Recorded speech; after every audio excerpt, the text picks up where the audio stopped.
नमस्कार दोस्तों, स्वागत है आपका हमारे YouTube चैनल रेडियो एजाइल में। ये हमारा MPPSC प्री की यूनिट फर्स्ट का सेकंड लेक्चर है। इससे पहले हमने अपने पहले लेक्चर में मध्य प्रदेश के मेले, उत्सव, समारोह, अकादमी और जनसंख्या से संबंधित कुछ क्वेश्चन सॉल्व किए थे। तो अगर आपने पहले वो वीडियो नहीं देखा तो एक बार आप उस वीडियो को देखिए, जिसका लिंक आपको डिस्क्रिप्शन में मिल जाएगा। और आज इस वीडियो में हम डिस्कस करने वाले हैं MPPSC की कुछ ऐतिहासिक स्थल। उसके बाद डिस्कस करेंगे 1857 स्वतंत्रता संग्राम में मध्य प्रदेश का योगदान वगैरह देखेंगे, किस क्षेत्र से किस क्रांतिकारी ने विद्रोह किया। उसके बाद जानेंगे कुछ साहित्यकार और उनकी रचनाओं से संबंधित बात करेंगे। उसके बाद हम मध्य प्रदेश की कला में चित्रकला की, जैसे मालवा, बुंदेलखंड शैली वगैरह, इनके बारे में विस्तार से चर्चा करेंगे। तो चलिए वीडियो को स्टार्ट करते हैं। लेकिन उससे पहले अगर अभी तक आपने हमारे चैनल को सब्सक्राइब नहीं किया है तो प्लीज़ सब्सक्राइब कीजिए, और वीडियो अगर लाइक करें तो वीडियो अगर पसंद आए तो इसे लाइक कीजिएगा और अपने दोस्तों के साथ शेयर करिएगा। तो देखते हैं अपना पहला क्वेश्चन। विश्व धरोहर भीमबेटका की गुफाओं की खोज किसके द्वारा की गई थी? तो इसकी खोज की गई थी विष्णु श्रीधर वाकड़कर के द्वारा 1957 से 58 के आसपास इसकी खोज की गई थी। और भीमबेटका की बात करें तो इसे विश्व धरोहर में 2003 में शामिल किया गया था। इसके अलावा मध्य प्रदेश के दो और क्षेत्र हैं, स्थल हैं, जिनको कोई विश्व धरोहर में शामिल किया गया है। आपको कमेंट सेक्शन में उनके नाम और उनका सन बताना है कि कब उन्हें विश्व धरोहर घोषित किया गया है। भीमबेटका की और बात कर लेते हैं। तो इसका जो नाम है ये पांडुपुत्र भीम से संबंधित है, पांडुपुत्र भीम से संबंधित है। और ये हमारे मध्य प्रदेश के विंध्याचल श्रृंखला में, जैसे मान लीजिए कि ये हमारा मध्य प्रदेश है, मैप थोड़ा अच्छा नहीं बन रहा लेकिन आप समझ जाएंगे। ये नर्मदा का क्षेत्र, ये सतपुड़ा वाला क्षेत्र, और यहाँ पे जो विंध्याचल क्षेत्र है यहाँ पे रायसेन। तो रायसेन में विंध्याचल क्षेत्र में ये भीमबेटका की गुफाएं हैं, जहाँ पे लगभग 600 ये संख्या देखिए, अलग अलग पुस्तकों में आपको अलग अलग संख्या मिल जाएगी, लेकिन एक अनुमान के तहत 600 के लगभग यहाँ पे शैल चित्र प्राप्त हुए हैं, जिनमें कि मानव जीवन से और जंगली जानवरों के ज़्यादा चित्र इसमें प्राप्त हुए हैं।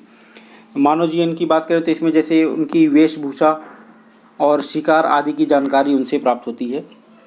और भारतीय पुरातत्व सर्वेक्षण विभाग के द्वारा इसे 1990 में राष्ट्रीय महत्व का घोषित किया गया था, राष्ट्रीय महत्व का घोषित किया गया। आरवी जोशी की बात करें तो आरवी जोशी जी के साथ एक हैं एमडी खरे।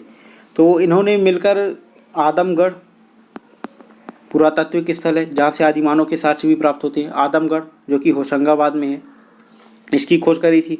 HD सांकालिया की बात करें तो इन्होंने महेश्वर और नर्मदा टोली, जो कि पश्चिमी निवाड़ खरगोन के आसपास का क्षेत्र है, नर्मदा घाटी का क्षेत्र। वराह मिहिर, ये हमारे मध्य प्रदेश से संबंधित थे। कायथा क्षेत्र, उज्जैन कायथा, ये भी ऐतिहासिक स्थल है, जिसकी खोज विष्णु श्रीधर वाकड़कर के द्वारा की गई थी, कायथा की। और वराह मिहिर जी खगोलशास्त्री थे और इनका जन्म उज्जैन कायथा में संबंधित था। कायथा में एक बात और है कि ये काली सिंध नदी के किनारे, कभी कभी पूछ लिया जाता है। आगे देखते हैं अगला क्वेश्चन। निम्न में से असत्य कथन है। तो देखिए, महादेव पिपरिया ये भी पुरातात्विक स्थल है, भानपुर शैलाश्रय, सारोमारू की गुफाएं, सतकुंडा शैलाश्रय।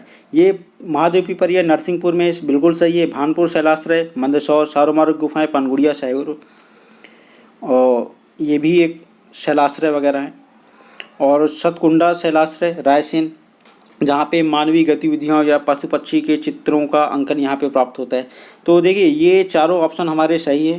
तो इसका जो राइट ऑप्शन, यहाँ पे एक और ऑप्शन हम ऐड कर देते हैं ई, जिसमें इनमें से कोई नहीं, तो ये हमारा राइट आंसर हो जाएगा। आगे देखते हैं अगला क्वेश्चन। मध्य प्रदेश में आदिमानव के होने के प्रमाण मिलते हैं। तो आदिमानव के देखिए प्रमाण हमारे आदमगढ़ होशंगाबाद से प्राप्त होते हैं। भीमबेटका की गुफाओं से भी जो इनके चित्र हैं वहाँ से आदिमानव के साक्ष्य प्राप्त होते हैं कि यहाँ पे आदिमानव रहे होंगे, जिनसे कि शिकार वगैरह से इनका अनुमान लगाया जाता है कि यहाँ पे आदिमानव आए होंगे कभी न कभी। एरण शैल चित्र, यहाँ पे देखिए एरण अभिलेख ये अलग है। एरण अभिलेख से हमें सती प्रथा के साक्ष्य मिलते हैं। एरण शैल चित्र में हमें आदिमानव के साक्ष्य प्राप्त होते हैं, जो कि सागर में है। नौदा टोली, जिसकी खोज करी थी किसने, अभी ऊपर हमने देखा HD सांकालिया ने। तो यहाँ पे ये सिंधु सभ्यता के प्रमाण यहाँ से प्राप्त होते हैं। तो ये हमारा राइट आंसर हो जाएगा। प्रमाण यहाँ पे नहीं मिलते हैं, नहीं मिलते हैं। क्वेश्चन को आप करेक्ट कर लीजिएगा। प्रमाण नहीं मिलते हैं तो कहाँ नहीं मिलते? नवदा टोली खरगोन में। आगे बढ़ते हैं। धार जिले की किस नदी के किनारे डायनासोर के जीवाश्म अंडे प्राप्त हुए हैं? तो देखिए, डायनासोर के जीवाश्म अंडे प्राप्त होते हैं बाघ नदी के किनारे, जो कि धार जिले से संबंधित है। नर्मदा की बात करें तो ये मध्य प्रदेश की जीवन रेखा, इसे रेवा के नाम से भी जानते हैं। और ये अमरकंटक अनूपपुर यहाँ से निकलती है और पश्चिम की तरफ बहती हुई ये अरब सागर में जाके गिरती है। ताप्ती नदी की भी खासियत यही है कि ये भी पश्चिम में निकलती है, ये बैतूल के मुल्ताई से निकलती है। माही नदी ये भी पश्चिम की ओर बहने वाली है। इसकी जो खास बात है कि ये कर्क रेखा को दो भागों में 2 बार काटती है, 2 बार ये काटती है। आगे ये नदियों का डिटेल डिस्कशन हम करेंगे जब एमपी की भूगोल की जब सीरीज स्टार्ट करेंगे। आगे देखते हैं अगला क्वेश्चन। कांच की चूड़ियाँ किस पुरातात्विक स्थल से प्राप्त हुई हैं? तो देखिए, आदमगढ़ की खोज जिसकी करी थी आरवी जोशी और एमडी खरे। देखिए, इनके नाम याद रखना बहुत ज़रूरी है क्योंकि कभी कभी पूछ लिया जाता है कि किस क्षेत्र की खोज किसने करी थी। तो आदमगढ़ की खोज आरवी जोशी, एमडी खरे। और यहाँ पे जो प्राप्त होने वाले साक्ष्य थे उनमें कांच की चूड़ियाँ, कुछ चक्रिक उपकरण और हस्त कुठार, खुरचनी वगैरह ये सारी चीज़ें प्राप्त हुई थी। जावरा ये मंदसौर का पुरातात्विक क्षेत्र है। जावरा में एक औद्योगिक क्षेत्र भी है। कायथा की बात करें तो यहाँ से जो मुख्यतः है जो पूछे जाने वाला है कि यहाँ पे 29 कांसे की चूड़ियाँ प्राप्त हुई थी। कांसे की चूड़ियाँ और तांबे की 2 कुल्हाड़ियाँ, चकमक पत्थर और लघु पाषाण औजार वगैरह यहाँ से प्राप्त हुए थे। कायथा की अगर समय की बात करें तो जो कार्बन पद्धति होती है जिसके द्वारा मतलब जो पुरातात्विक स्थल होते हैं वहाँ से जो साक्ष्य प्राप्त होते हैं उन पे कार्बन डेटिंग पद्धति के तहत उनका समय निकाला जाता है। तो कायथे की समय की बात करें तो लगभग 2200 से 2000 ईसा पूर्व इसको माना जाता है कि इतना पुराना ये हो सकता है। इंद्रगढ़ की यहीं पे बात कर लेते हैं। तो इंद्रगढ़ ये यहाँ पे हाथी दांत की चूड़ियाँ, ये भी देखिए मंदसौर से ही संबंधित है इंद्रगढ़। तो यहाँ से हाथी दांत की चूड़ियाँ और तांबे के पुराने सिक्के वगैरह यहाँ से प्राप्त हुए हैं। लौहास्त्रों के नुकीले अग्रभाग भी यहाँ से प्राप्त हुए हैं। ये कुछ अतिरिक्त में तथ्य हैं, इनको आप नोट कर लीजिएगा। मध्य प्रदेश के किस स्वतंत्रता सेनानी के नाम पर गार्ड ऑफ ऑनर प्रतिवर्ष दिया जाता है? तो देखिए, ये दिया जाता है मध्य प्रदेश के प्रथम शहीद स्वतंत्रता संग्रामी कुंवर चैन सिंह के नाम पर, जिसे 2015 से मध्य प्रदेश सरकार के द्वारा इनके स्मारक पे जाकुई सीहोर में है, इनका स्मारक है सीहोर में, तो वहाँ पे ये दिया जाता है। और इनकी शहादत की बात कर लेते हैं तो 24 जून 1824 को ये वीर गति को प्राप्त हुए थे और इन्हें फांसी दी गई थी। और ये इनका संबंध था राजगढ़ की रियासत, नरसिंहगढ़ रियासत के ये कौन थे? राजकुमार। और इन्हें मंगल पांडे के नाम से, मतलब मध्य प्रदेश का मंगल पांडे किसे कहा जाता है? तो कुंवर चैन सिंह को कहा जाता है। मंगल पांडे फेमस है 1857 की क्रांति के लिए। 1857 के स्वतंत्रता आंदोलन में किस राजवंश ने अंग्रेज़ों की सर्वाधिक सहायता करी? तो देखिए, इसमें सभी को पता होगा कि सिंधिया ने, होलकर ने, इन सभी ने अंग्रेज़ों की सहायता करी थी। लेकिन सिंधिया रियासत के जो शासक थे हमारे जीवाजी राव सिंधिया, इन्होंने बहुत ज़्यादा अंग्रेज़ों की मदद करी थी। जब यहाँ से अंग्रेज़ों को खदेड़ा गया था तो अंग्रेज़ों को जो संरक्षण ग्वालियर में ही इनको मिला था। और उसके बाद यहाँ से वो आगरा और उसके बाद दिल्ली वगैरह के लिए ये लोग प्रस्थान किए थे। और होलकर के भी जो नरेश रहे इस समय, आगे हम बात करेंगे कि होलकर में किनका शासन रहा 1857 के तहत। और नागपुर के भोसले ये नर्मदा घाटी के क्षेत्र से संबंधित है। मंडला बैतूल, इन्होंने 1842 का बुंदेला विद्रोह हुआ और 1818 का जो पहला विद्रोह हुआ था मध्य प्रदेश का, तो इनमें इनकी भूमिका महत्वपूर्ण रहती है। आगे बढ़ते हैं। पंजाब मेल हत्याकांड से संबंधित प्रमुख क्रांतिकारी नेता रहे। तो देखिए, इसमें जो प्रमुख क्रांतिकारी थे तो यशवंत सिंह, दलपत राव और देव नारायण ये प्रमुख थे।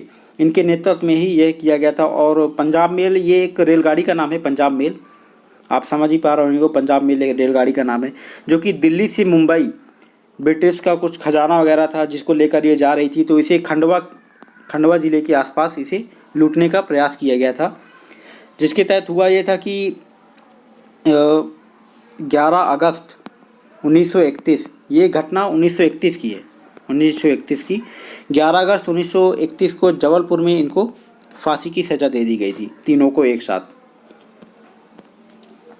आगे बढ़ते हैं। 1857 के संग्राम का भोपाल से नेतृत्व किया गया था। तो देखिए 1857 का जो भोपाल से नेतृत्व किया गया था वो फाजिल मोहम्मद खां और आदिल मोहम्मद खां, इन दोनों के द्वारा किया गया था। और ये फाजिल मोहम्मद खां आप अगर देखेंगे तो 2019 का ये प्रश्न भी रहा है कि फाजिल मोहम्मद खां कहाँ से संबंधित रहे। तो फाजिल मोहम्मद खां और आदिल मोहम्मद खां इन दोनों ने 1857 संग्राम में भोपाल से नेतृत्व किया था। आगे देखते हैं, नरसिंहपुर क्षेत्र का प्रमुख क्रांतिकारी नेता कौन था। तो यहाँ पे देखिए मेहरबान सिंह नरसिंहपुर क्षेत्र के प्रमुख क्रांतिकारी रहे, जो कि 1818 जो कि पहला विद्रोह हुआ से लेकर 1857 तक इनका जो योगदान रहा ये बहुत ही प्रमुख रहा मेहरबान सिंह का। ये 1842 के बुंदेला विद्रोह में भी प्रमुख विद्रोही रहे हैं। आगे देखते हैं, मर्दन सिंह संबंधित रहे कहाँ से, ललितपुर, वानपुर के शासक रहे। ललितपुर आपने देखा होगा उत्तर प्रदेश से लगा हुआ जो अपना क्षेत्र है, झांसी उत्तर प्रदेश वाला, जैसे ये एमपी का क्षेत्र है ऐसे, तो यहाँ आसपास या इस क्षेत्र में ललितपुर पड़ता है अपना। आगे बढ़ते हैं, किस नरसंहार को मध्य प्रदेश का जालियांवाला बाग हत्याकांड कहा जाता है। तो देखिए इसमें चरण पादुका नरसंहार, बहुत ही मोस्ट इम्पॉर्टेंट क्वेश्चन, चरण पादुका नरसंहार ये मध्य प्रदेश का जालियांवाला बाग हत्याकांड कहा जाता है। तो इसकी जो घटना हुई थी वो 14 जनवरी मकर संक्रांति का जो दिन होता है 1931 में ये घटना घटित हुई थी। और ये घटना हुई क्या थी कि जो असहयोग आंदोलन गांधी जी के द्वारा चलाया गया था, तो उसके तहत जो गांधीवादी लोग थे वो छतरपुर ज़िले के चरणपादुका स्थान पे इकट्ठा हुए थे, और जहाँ पे ये सभा कर रहे थे कि किस प्रकार से ये विदेशी वस्तुओं का बहिष्कार वगैरह करेंगे और किस प्रकार से आंदोलन को आगे बढ़ाया जाएगा। ये सारी सभा ये करके अपने जो गांधीवादी लोग थे उनको संबोधित कर रहे थे नेताओं के द्वारा। तो इसमें हुआ क्या था कि लगभग अंग्रेजी अधिकारी के द्वारा अंधाधुंध गोलियां यहाँ पे बरसाई गई थी, जिसमें कि 21 से 26 लोगों की मृत्यु हो गई थी और लगभग 26 से 27 लोग यहाँ पे घायल भी हुए थे। इसी तरह का एक और जालियांवाला बाग हत्याकांड जो कि भोपाल का कहलाता है, भोपाल का जालियांवाला बाग हत्याकांड, जो कि 14 जनवरी 1900, देखिए डेट यहाँ पे 14 जनवरी इसकी भी है, और भोपाल हत्याकांड जालियांवाला बाग हत्याकांड है उसकी भी 14 जनवरी डेट है, बस वो 1949 को घटित हुई थी और ये 1931 को।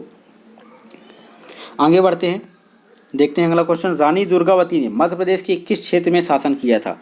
तो रानी दुर्गावती गोंडवाना क्षेत्र से संबंधित रही हैं और यहीं पे उन्होंने शासन किया।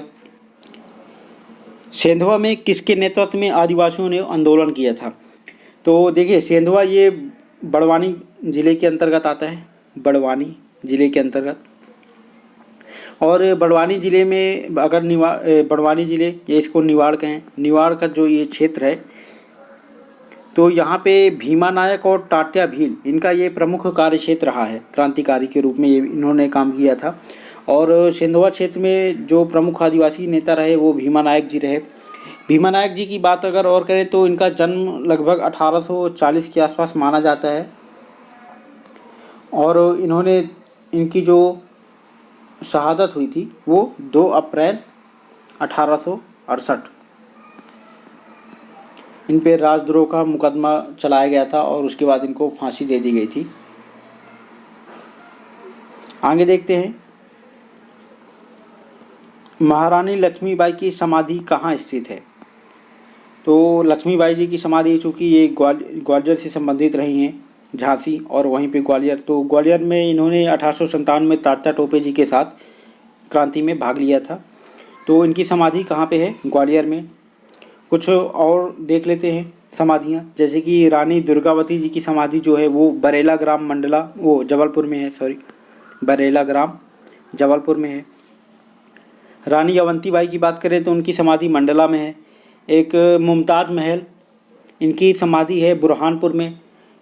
उसके बाद देखते हैं तात्या टोपे, जिनकी समाधि शिवपुरी में है। तात्या टोपे की समाधि शिवपुरी में, जाधव सागर के निकट। और महारानी सांख्यराजे सिंधिया, इनकी जो शिवपुरी में समाधि है उसकी खासियत ये है कि वो आगरा के जो ताजमहल है उसके समान एक सुंदर इमारत है, इस कारण से ये बहुत ज़्यादा फेमस है।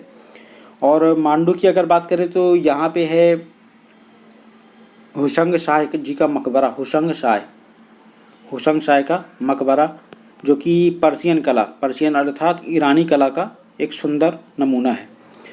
आगे देखते हैं मध्य प्रदेश में अंग्रेज़ों के विरुद्ध प्रथम विद्रोह कब हुआ था। तो अंग्रेज़ों के विरुद्ध जो प्रथम विद्रोह है, महाकौशल विद्रोह, वो 1818 में हुआ था। 1842 में हमारा बुंदेला विद्रोह, उसके बाद 1857 में क्रांति हो, 1857 की प्रथम स्वतंत्रता संग्राम हुआ। देखते हैं हमारा अगला क्वेश्चन, इनमें से कौन सी रचना कालिदास की नहीं है।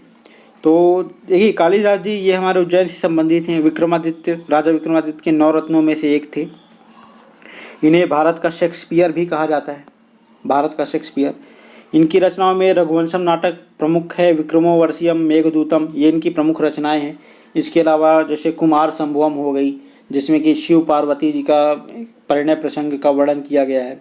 उसके बाद एक अभिज्ञान शकुंतलम आती है, जिसका अंग्रेजी में अनुवाद विलियम जोन्स के द्वारा किया गया था। ये कुछ तथ्य हैं इम्पॉर्टेंट। विलियम जोन्स, इन्होंने अभिज्ञान शकुंतलम का अंग्रेजी में अनुवाद किया था, जिसमें कि अभिज्ञान और शकुंतलम का प्रणय प्रसंग वगैरह वर्णित है। उत्तर रामचरित की बात करें तो ये भवभूति जी की है।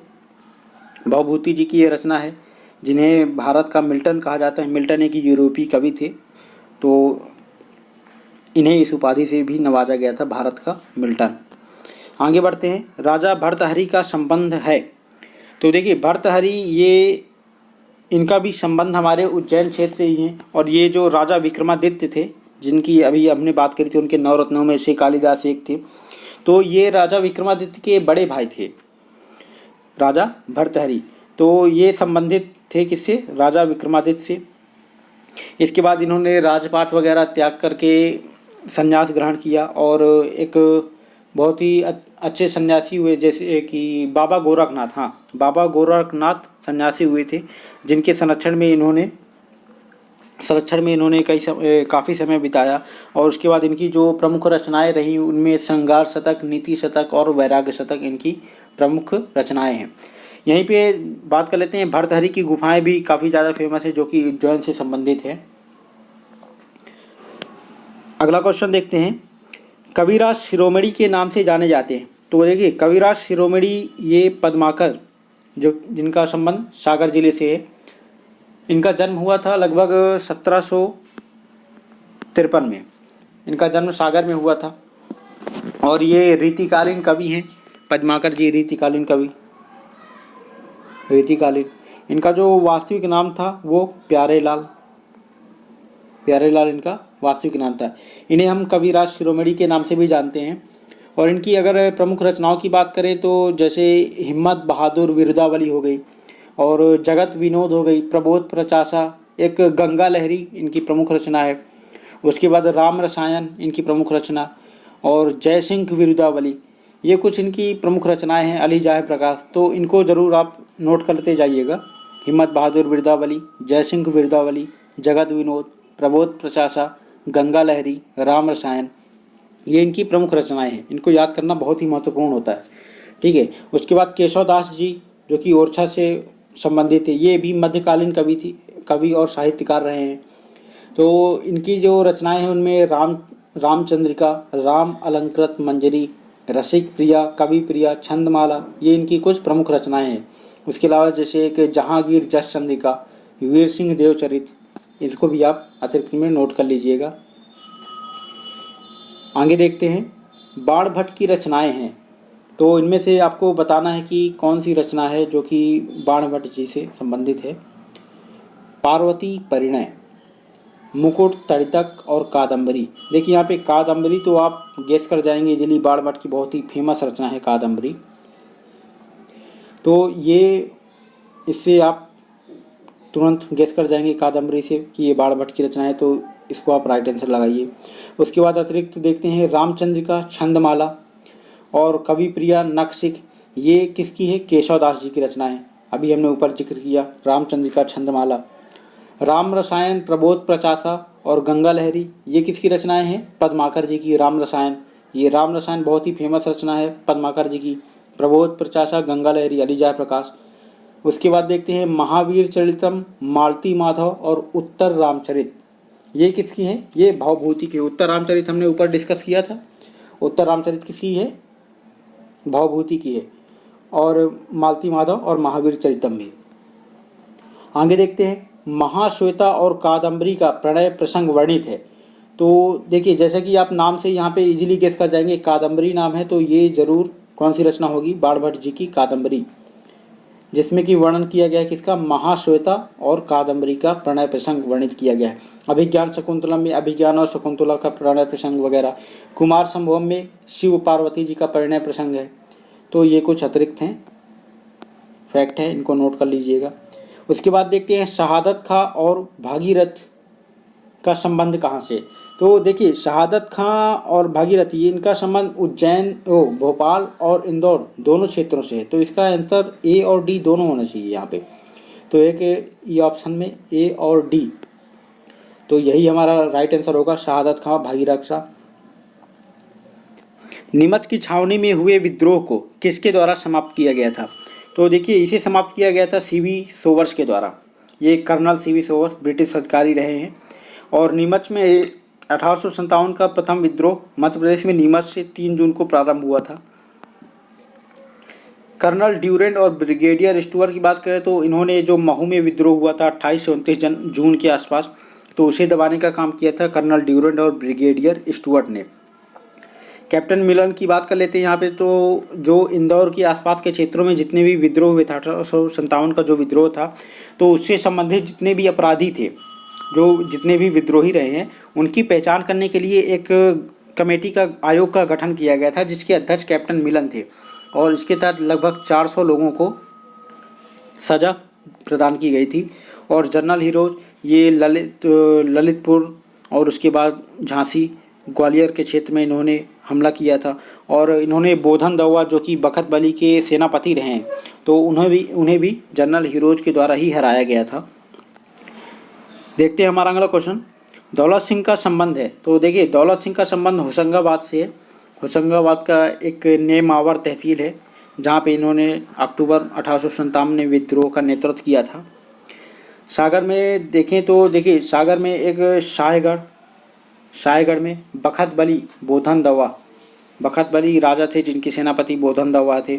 और इसके अलावा सागर से शेख रमजान और ललितपुर के मर्दन सिंह, इन्होंने एक त्रिकोण का निर्माण किया था रानी लक्ष्मीबाई और तात्या टोपे जी का सहयोग करने के लिए।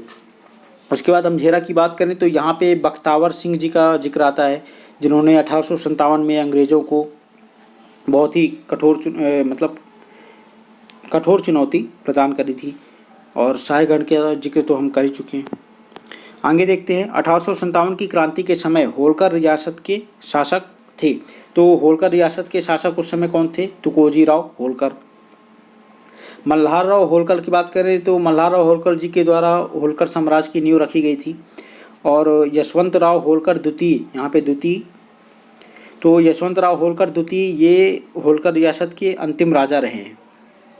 होलकर रियासत के अंतिम राजा यशवंत राव द्वितीय। आगे देखते हैं अगला क्वेश्चन, निम्न में से असत्य कथन को पहचानिए। तो राधा परीक्षत जैतपुर के शासक राधा परीक्षत, बखत बली शाहगढ़ के शासक जवाहर सिंह चंद्रपुर और हृदय शाह हीरापुर। देखिए यहाँ पे जो आपको अतिरिक्त में जान लेना है वो ये कि जैसे जो जैतपुर वाला, ये सारे क्षेत्र एक्चुअली में बुंदेलखंड से संबंधित है, पन्ना रियासत के अंतर्गत आते हैं। तो जैतपुर ये बुंदेलखंड क्षेत्र में आता है। शाहगढ़ की बात करें तो शाहगढ़ ये सागर जिले से संबंधित है। उसके बाद देखते हैं चंद्रपुर, ये भी बुंदेलखंड का क्षेत्र। और हीरापुर आता है कहाँ पे? नरसिंहपुर जिले में, जहाँ के हृदय शाह, ये 2019 का क्वेश्चन रहा, हृदय शाह कहाँ से संबंधित है? हीरापुर से। तो इनका संबंध कहाँ से? नरसिंहपुर जिले से है हीरापुर का। देखते हैं हमारा अगला क्वेश्चन, वकील चिमन राव का संबंध है। तो देखिए इनका संबंध भोपाल और अमझेरा दोनों जगह से है। भोपाल में ये वकील के रूप में पदस्थ थे और अमझेरा के जो बख्तावर सिंह राजा थे तो इनके ये वकील थे। और अगर पूछता है आपसे कि इन्होंने क्रांति का नेतृत्व कहाँ से किया तो उन्होंने भोपाल से किया और मूल रूप से ये अमझेरा रियासत से संबंधित थे। तो इनका राइट आंसर हो जाएगा डी। 1857 की क्रांति के समय ग्वालियर के शासक कौन थे? तो इस समय ग्वालियर के शासक थे हमारे जीवाजी राव सिंधिया और महादजी सिंधिया। ये ग्वालियर राज को पुनर्स्थापना करी थी इन्होंने 1765 में। माधवराव सिंधिया की बात करें तो ये कांग्रेस के प्रमुख नेता रहे जिनकी मृत्यु 2001 में एक विमान दुर्घटना में हो गई थी। आगे देखते हैं महू की छावनी में विद्रोह का समय। तो देखिए महू की छावनी में जो विद्रोह का समय था वो 28 जून का था, 28 से 29 जून। 1 जुलाई को ये था इंदौर में विद्रोह का समय था। 10 जून को मुरार अर्थात ग्वालियर के क्षेत्र में विद्रोह हुई और उसके बाद 3 जून की बात करें तो 3 जून को नीमच की छावनी में सर्वप्रथम विद्रोह हुआ था। आगे देखते हैं मर्दन सिंह का संबंध कहाँ से। तो देखिए मर्दन सिंह का संबंध वानपुर ललितपुर से है और होशंगाबाद से दौलत सिंह, जैसा कि ऊपर हमने चर्चा करी थी, सागर। तो यहाँ पे जो मेन बात आती है वो शाहगढ़ के राजा बखत बली और मर्दन सिंह और शेख रमजान ये तीनों मिलकर यहाँ पे विद्रोह को नेतृत्व करते हैं और अंग्रेजी सेना को भरपूर मतलब कि बहुत ही कड़ी टक्कर दिया जाता है इनके द्वारा। और ये तीनों लोग एक त्रिकोण बनाकर झांसी की रानी जो लक्ष्मीबाई है और तात्या टोपे जी जो कि ग्वालियर में विद्रोह का नेतृत्व कर रहे होते, तो इनके समर्थन में ये यहाँ सागर जिले से बुंदेलखंड क्षेत्र में ये विद्रोह की क्रांति यहाँ से जगाते हैं। और गढ़ाकोटा की बात करें तो जो बखत बली के सेनापति हैं बोधन दवा, तो इन्होंने गढ़ाकोटा के जो उस समय के अंग्रेजी मेजर थे जिनका नाम था लॉसन, तो इनको हराकर इन्होंने गढ़ाकोटा पर अधिकार किया था, जिसके बाद इन्हें हराया गया था किनके द्वारा? जनरल हीरोज के द्वारा। ललितपुर के आसपास के एरिया में इनकी लड़ाई होती है बोधन दवा और जनरल हीरोज की, तो बोधन दवा की यहाँ पे हार हो जाती। अगला क्वेश्चन देखते हैं ग्वालियर के अंतिम सिंधिया शासक कौन थे? तो ग्वालियर के अंतिम सिंधिया शासक थे जॉर्ज जीवाजी राव, जिन्होंने ग्वालियर रियासत का भारतीय संघ में 1948 में इन्होंने विलय किया था। और ज्योतिरादित्य सिंधिया ये माधवराव सिंधिया के बेटे हैं जो वर्तमान में बीजेपी से सांसद हैं राज्यसभा के। रानी अवंतीबाई का संबंध किस स्वतंत्रता संग्राम से है? तो देखिए इनका संबंध है 1857 की स्वतंत्रता संग्राम से। और बात कर लेते हैं 1818 का महाकौशल विद्रोह और 1842 का बुंदेला विद्रोह। तो देखिए ये एक दूसरे से संबंधित है।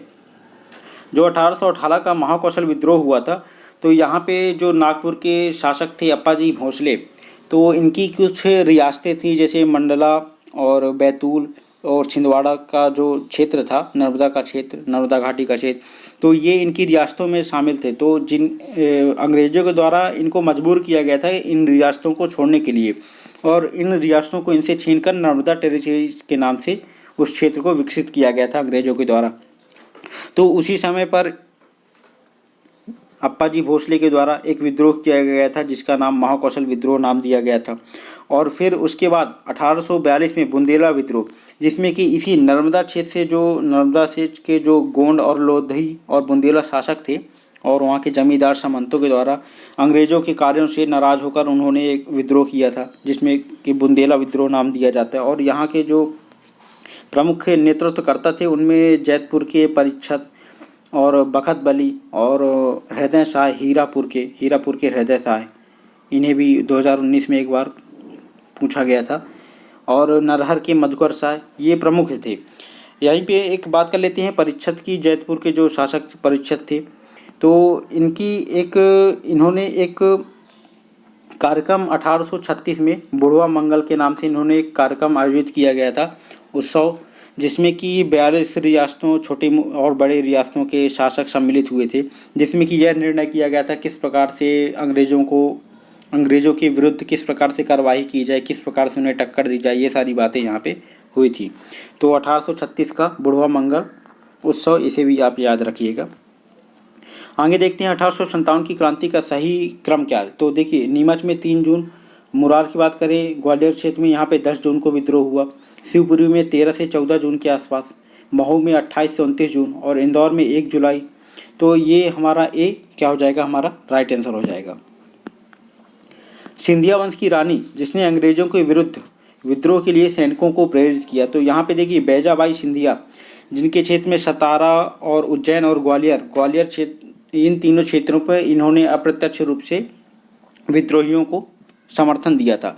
और जब ये बात जीवाजी राव सिंधिया को पता चलती है अंग्रेजों के द्वारा, तो इन्हें चूँकि जीवाजी राव के द्वारा उज्जैन क्षेत्र का प्रशासन प्रमुख बनाया जाता है और उनका प्रबंधन का पूरा कार्यभार इन्हीं के ऊपर होता है। तो जब पता चलता है कि ये विद्रोहियों का साथ दे रही हैं, तो जीवाजी राव के द्वारा इनसे यह क्षेत्र छीन लिया जाता है। आगे बढ़ते हैं। वर्तमान भोपाल का संस्थापक किसे कहा जाता है? तो देखिए जाहिर सी बात है, आपने सुना होगा कि राजा भोज परमार वंश के जो राजा थे, इन्होंने भोपाल राज्य की स्थापना करी थी और भोपाल शहर को बसाया था। लेकिन जो वर्तमान भोपाल के संस्थापक कहा जाता है वो दोस्त मोहम्मद खां को कहा जाता है, जो कि औरंगजेब के शासनकाल में उनकी मुगल सेना के सेनापति रहे, अफगानी सैनिक रहे हैं ये। और इनकी बात करें तो इन्होंने गिन्नौरगढ़ की जो महारानी कमलापति थी, कमलापति गिन्नौरगढ़ के दुर्ग में इसने हमला किया था और कमलापति जी का राज्य इन्होंने अपने अधिकार क्षेत्र में लिया था। और गिन्नौरगढ़ ये सीहोर से संबंधित है। तो कमलापति जी के सहयोग से इन्होंने नवाबी शासन की स्थापना करी थी, कहाँ पे, भोपाल में।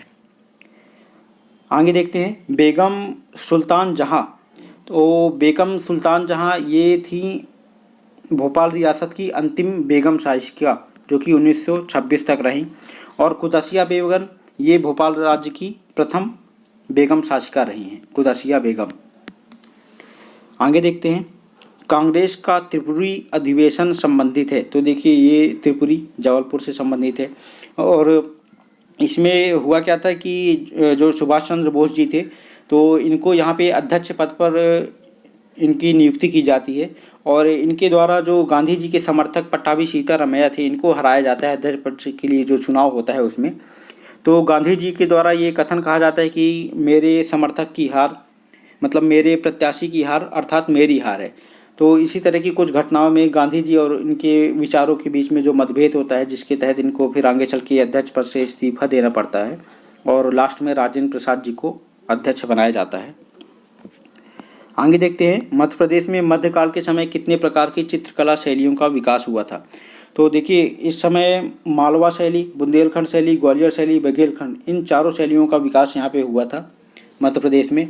और एक बात जो आपको याद रखनी है कि कलाओं का घर मध्य प्रदेश को कहा जाता है, कलाओं का घर मध्य प्रदेश को कहा जाता है। आगे देखते हैं मालवा शैली की विशेषताओं में शामिल नहीं है। तो देखिए धार्मिक प्रभाव अधिक, तो मालवी की जो शैली है उसमें देवी देवताओं के चित्रण अधिक किया गया है। तो धार्मिक प्रभाव वहाँ पे बहुत ही ज़्यादा, यहाँ पे धार्मिक प्रभाव सर्वाधिक दिखाई देता है मालवा की शैली में। बाज बहादुर द्वारा संरक्षण और प्रोत्साहन, तो 15 से 16वीं शताब्दी के आसपास बाज बहादुर जी का शासन आता है और उसी टाइम पे मालवा शैली को पूरी तरह से संरक्षण और प्रोत्साहन भी इनके द्वारा दिया जाता है। देवलालीकर कला वेदिका, देखिए यहाँ पे इंदौर के एक प्रमुख चित्रकार रहे और प्रशिक्षक भी रहे हैं ये डी देवलालीकर, जिनका जन्म धार में हुआ था। तो इनके नाम पर ही देवलालीकर कला वेदिका प्रमुख प्रशिक्षण केंद्र इंदौर में इसकी स्थापना इनके द्वारा की जाती है। तो ये तीनों कथन हमारे सही हैं, तो इसका राइट आंसर हो जाएगा इनमें से कोई नहीं। दतिया के किले की आंतरिक दीवारों में बिहारी सतसई के दोहे अंकित करवाए गए थे। तो इसका काम करवाया गया था भाव सिंह के द्वारा। बात कर लेते हैं इंद्रजीत सिंह की, तो ये बुंदेला शासक थे और ओरछा रियासत से संबंधित थे। इन्होंने केशव दास की जो रसिक प्रिय रचना है तो उसका चित्रांकन करवाया था ओरछा के राजमहल में। और सुंगजीत सिंह बुंदेला की बात करें तो ये दतिया के शासक रहे हैं और इन्होंने राजस्थानी शैली का मतलब राजस्थानी शैली को मिक्स करके इन्होंने एक नई शैली का विकास किया था, जिसे हम बुंदेली कलम शैली के नाम से जानते हैं। तो बुंदेली कलम शैली का जब मतलब कि इसके इसका विकास करने वाले शासक का जब आपको नाम पूछा जाएगा बुंदेली कलम शैली, तो आपको लगाना है शुंगजीत सिंह बुंदेला। ये बहुत ही इम्पोर्टेंट क्वेश्चन है, बुंदेली कलम शैली। आगे देखते हैं, बघेलखंड चित्रकला की बघेली कलम शैली का जनक किसे कहा जाता है। देखिए ऊपर अभी हमने क्या पढ़ा, बुंदेली कलम शैली, और अब बघेली कलम शैली। तो इसका जो राइट आंसर है वो है राजा विश्वनाथ सिंह बघेली कलम शैली, और बुंदेली कलम शैली से संबंधित शुंगजीत सिंह दतिया के शासक, इन्होंने नई शैली विकसित की थी। तो देखिए राजा विश्वनाथ सिंह बघेली कलम शैली के जनक हो गए, और सिंधिया गुर्जर और तोमर शासकों द्वारा ग्वालियर की जो चित्रकला शैली थी इसका संरक्षण दिया गया था। तो इसका जो राइट आंसर हो जाएगा, जनक कहा जाता है तो राजा विश्वनाथ सिंह को इसका जनक कहा जाता है।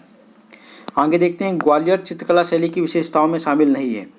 तो नायक नायिका के पहनावे, ये ग्वालियर चित्रकला की प्रमुख विशेषता है। ओढ़नी का पल्लू और रामायण व महाभारत के धार्मिक चित्र, तो ये सभी ग्वालियर शैली की प्रमुख विशेषताएं हैं। तो इसमें राइट आंसर हो जाएगा इनमें से कोई नहीं। आगे देखते हैं, भीलों का मसीहा किसे कहा जाता है। तो भीलों का मसीहा, देखिए यहाँ पे निमाड़ अंचल में आपको मैंने अभी ऊपर बताया था कि टाट्या भील और भीमा नायक, जो कि निमाड़ अंचल पश्चिमी निमाड़ के प्रमुख विद्रोहियों में से एक थे। तो भीलों का मसीहा टाट्या भील को कहा जाता है, क्योंकि इन्होंने आदिवासियों की बहुत ज़्यादा मदद करते थे, ज़रूरतमंद लोगों की, तो इन्हें भीलों का मसीहा और रॉबिन हुड भी कहा जाता था। और इन्होंने 15 वर्ष की आयु में क्रांतिकारी बने थे। इन्होंने 1857 की क्रांति में हिस्सा लिया था 15 वर्ष की आयु में। और इनको जो फांसी दी गई थी वो खंडवा की केंद्रीय जेल में, खंडवा कभी कभी पूछ लेता है कि इनको फांसी कहाँ दी गई, तो खंडवा के केंद्रीय जेल में इन्हें फांसी दी गई थी 1857 के राजद्रोह का मुकदमा चलाकर। आगे देख लेते हैं, ख्वाजा नायक की बात कर लेते हो तो ये भी आदिवासी क्रांतिकारी थे, और इनका और भीमा नायक जी का मतलब कि एक तरह से बात करें तो साले और बहनोई का इनका संबंध था भीमा नायक जी से। और इन्होंने भी 1857 की क्रांति में भरपूर सहयोग किया था, और ये निमाड़ अंचल में इन्होंने ब्रिटिश सरकार को निमाड़ अंचल में इन्होंने ब्रिटिश सरकार की एक बैलगाड़ी, जिसमें कि 60 अफीम से भरी बैलगाड़ियाँ थीं, इनको इन्होंने लूटा था। और 11 अप्रैल 1858 में बड़वानी के सिलावद मार्ग में इनकी मुठभेड़ अंग्रेज़ों के साथ होती है, और उसके बाद इनको गिरफ्तार कर लिया जाता है जेम्स आउटम के द्वारा इन्हें गिरफ्तार कर लिया जाता है, और 1859 में इनको फांसी दे दी जाती है। बात कर लेते हैं और भीमा नायक जी की। तो भीमा नायक जी 1840 में पश्चिमी निमाड़ के पंचमोली गांव से संबंधित है। तो इन्हें जो कभी कभी पूछ लिया जाता है कि इन्हें किस अंग्रेजी सैनिक मतलब अधिकारी के द्वारा इन्हें पकड़ा गया था, तो आर.एच. केटिंग्स के द्वारा इन्हें पकड़ा गया था, और इनके ऊपर भी वही राजद्रोह का मुकदमा चलाकर सजा ए काला पानी की इन्हें सज़ा प्रदान की गई थी। कभी कभी ये क्वेश्चन भी पूछ लिया जाता है, सजा ए काला पानी की सज़ा तो भीमा नायक जी को दी गई थी। मामा बलेश्वर की बात कर लेते हैं। तो मामा बलेश्वर ये स्वतंत्रता संग्रामी और समाज सेवी हैं, आगे इनकी चर्चा करेंगे हम। देखते हैं अगला क्वेश्चन, गंजन सिंह कोरकू के नेतृत्व में जंगल सत्याग्रह 1930 में किस जंगल में मनाया गया था। तो देखिए इसे आयोजित किया गया था घोड़ा डोंगरी जंगल सत्याग्रह, घोड़ा डोंगरी के जंगल में इसे आयोजित किया गया था। आगे देखते हैं, भीलों का गांधी किसे कहा जाता है। तो जैसे कि ये भी हमने ऊपर बात की थी, मामा बलेश्वर ये स्वतंत्रता संग्रामी और समाज सेवी थे, और इन्हें ही भीलों का गांधी कहा जाता है, क्योंकि इन्होंने आदिवासियों के उत्थान और जन कल्याण के लिए काफ़ी सारे काम किए थे, जिसके कारण इन्हें भीलों का गांधी। और जो धैया बाई इनकी बात करें तो ये उमरिया ज़िले की बैगा जनजाति की आदिवासी चित्रकार हैं, जिन्होंने 2019 में इटली के मिलान शहर में अपनी चित्रकला का प्रदर्शन किया था। ये बहुत ही इम्पोर्टेंट, देखिए जो हमारे एमपीपीएससी प्री का जो प्रमुख व्यक्तित्व में है, तो उनमें देखिए जो धैया बाई, इसको आप ज़रूर याद रखिएगा, क्योंकि हो सकता है कि ये पूछा जाए। और इसमें प्रेमा फाल्या जी का भी नाम आता है, जो कि विश्व प्रसिद्ध शिल्पकार हैं। प्रेमा फाल्या पिथौरा शिल्पकला से संबंधित, और इनका वैसे अगर संबंध देखा जाए तो इन्हें तो भील जनजाति से है, और 2017 में इन्हें तुलसी सम्मान से भी नवाजा गया था। 2017 का तुलसी सम्मान। आगे देखते हैं। अच्छा, एक और तथ्य आप यहाँ पे नोट कर लीजिएगा जोधैया बाई जी के बारे में, कि इनको पद्मश्री पुरस्कार से भी इन्हें अलंकित किया गया है, नामांकित किया गया है।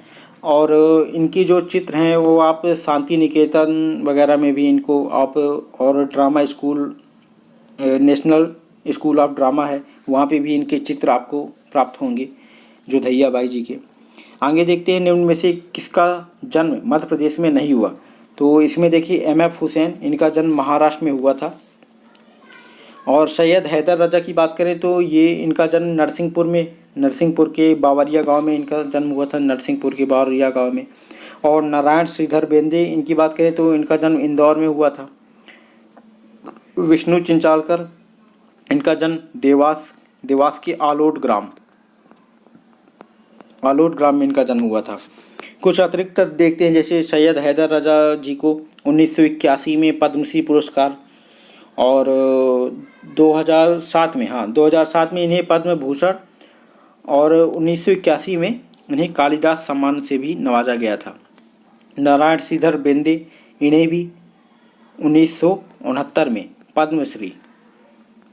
पद्मश्री और 1991 पद्म भूषण से नवाजा गया था। और इसी प्रकार विष्णु चिंचालकर जी की अगर बात करें तो इनकी जो प्रमुख चित्र हैं, इसमें से एक चप्पल में मोनालिसा और बनियान में ईसा मसीह, ये कुछ इम्पोर्टेंट इनके चित्र हैं इनके विष्णु चिंचालकर जी के। तो इन्हें अतिरिक्त में आप नोट कर लीजिएगा। और यहीं पे MF हुसैन जी की भी बात कर लेते हैं। तो इनका जो पूरा नाम है वो मकबूल फिदा हुसैन इनका पूरा नाम है। और ये इन्होंने कतर देश की इन्होंने नागरिकता ग्रहण कर ली थी। और 1991 में इन्हें पद्म विभूषण और 1973 में इन्हें पद्म भूषण से नवाजा गया था। आगे देखते हैं। भोपाल की उर्दू साहित्यकार और गुलाबी उर्दू के जनक कहे जाते हैं। तो देखिए, गुलाबी उर्दू के जनक जो कहे जाते हैं वो मुल्ला रमूजी को गुलाबी उर्दू का जनक कहा जाता है। ये भोपाल के उर्दू साहित्यकार और गुलाबी उर्दू के जनक कहे जाते हैं। इनकी जो प्रमुख रचनाएं देखें तो दीवाने मुल्ला रमूजी, गुलाबी शायरी, औरत जात और गुलाबी उर्दू नाम से भी इनकी एक रचना है। तो ये इनकी कुछ प्रमुख रचनाएं हैं। आगे बात कर लेते हैं बालकृष्ण शर्मा नवीन की। तो बालकृष्ण शर्मा नवीन, ये इनकी जो प्रमुख रचना है वो उर्मिला जो कि महाकाव्य है। और इनका एक खंड काव्य बहुत फेमस है, प्राणार्पण। तो ये अतिरिक्त में इसको नोट कर लीजिएगा आप। उसके बाद नंद दुलारे वाजपेयी और मुल्ला रमूजी, हरिशंकर परसाई। तो हरिशंकर परसाई की बात करें तो रानी नागफनी की कहानी और ठिठुरता बसंत और हंसते हैं रोते हैं, ये हरिशंकर परसाई जी की कुछ प्रमुख रचनाएं हैं। आगे देखते हैं। प्रभा एवं प्रताप समाचार पत्र के लिए कार्य किसने किया। तो इसमें नाम आता है किनका, माखनलाल चतुर्वेदी जी का, जिनका संबंध होशंगाबाद के बाबाई क्षेत्र से है। इनका जन्म हुआ था और इन्हें एक भारतीय आत्मा के नाम से भी जाना जाता है। और इनका एक योगदान भी, क्रांतिकारी के रूप में भी इनका योगदान था। जो 1923 का जो झंडा सत्याग्रह हुआ था उसमें भी ये प्रमुख रूप से पार्टिसिपेट किए थे।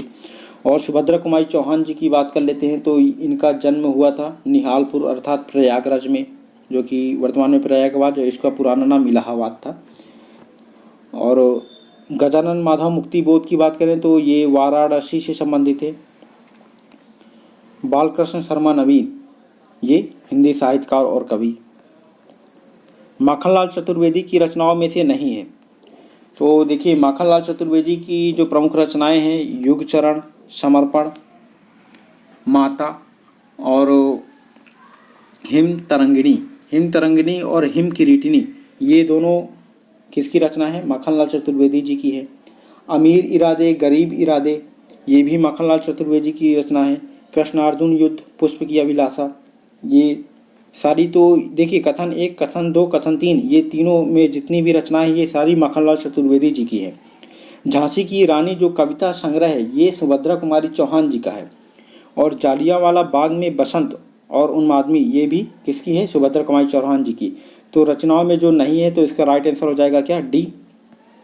अगला क्वेश्चन देखते हैं। सुभद्रा कुमारी चौहान का जन्म, जैसे कि ऊपर हमने बात कर ली थी, निहालपुर प्रयागराज में, बाबाई होशंगाबाद, माखनलाल चतुर्वेदी। आगे देखते हैं। सुभद्रा कुमारी चौहान की रचना है, तो देखिए सुभद्रा कुमारी चौहान जी की जो प्रमुख रचनाओं की बात करें तो सभा के खेल इनकी प्रमुख बाल उपयोगी कविताओं संग्रह है, बाल उपयोगी कविता संग्रह है।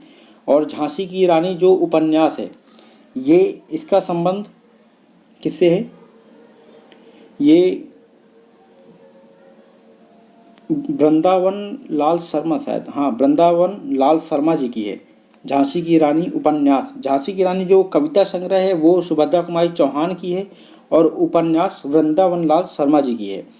और एक साहित्यिक डायरी, तो देखिए यहाँ पे क्या हो जाएगा? सुभद्रा कुमारी चौहान जी की रचना सभा के खेल, इनकी रचना हो जाएगी, इसका राइट आंसर हो जाएगा। आगे देखते हैं। और देखिए साहित्य की डायरी ये गजानन माधव मुक्तिबोध जी की है। हाँ, गजानन माधव मुक्तिबोध और उर्मिला की ऊपर हमने चर्चा कर ली थी, बालकृष्ण शर्मा नवीन जी की।